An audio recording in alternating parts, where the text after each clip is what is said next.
Bugun erim bilan noqulay savollar part 1. Anchadan beri xohlardim shunaqa savollarga javob olishni va nihoyat vaqti keldi.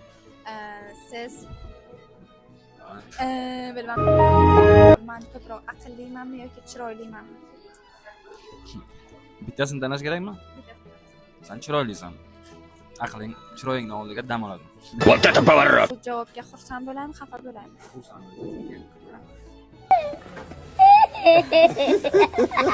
Ikkinchi savol. Mani deb qamoqxonaga o'tirgan bo'lardingizmi, mani aybim deb? Necha yil 5 yil, 6 yil farq yo'q. o'tirgan bo'lardim? Rostdan. Biron muammo bo'lsa, rishad qilardim, shu yerda o'tirmaysan, yolg'iz qolmasdan uchun. Ana, bu bir variant bo'lmasa agar 10 yil bo'lsa ham, pajrisini bo'lsam, sen uchun biroq o'ldirib qo'ysan agar, sen uchun qilishim mumkin. Yo'q, aldamaslik kerak bilasizmi? Rostdan. O'tiraveraman nima? Sen qiynalishing. Video uchun emas, prosta. Tushunamman. O'tirardim. Uchinchi savol. Men targoviy sentrda yo'qolib qolsam, qaysi отделdan meni qidirardingiz? Magazin. Одежда? Одежда? Yo'q.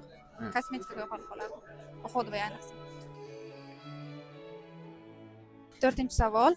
Men uxlab yotganimda yoki telefonimni qoldirib ketganimda, prям yoshincha telefonimni kavlab SMS-larni o'qiganmisiz?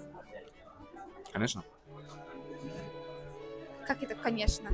Men aytsa beraman-ku, nima kerak yoshincha yo'q. Yoshincha emas, просто uxlab yotsan, telefoningni olib ko'rganman nima gapni.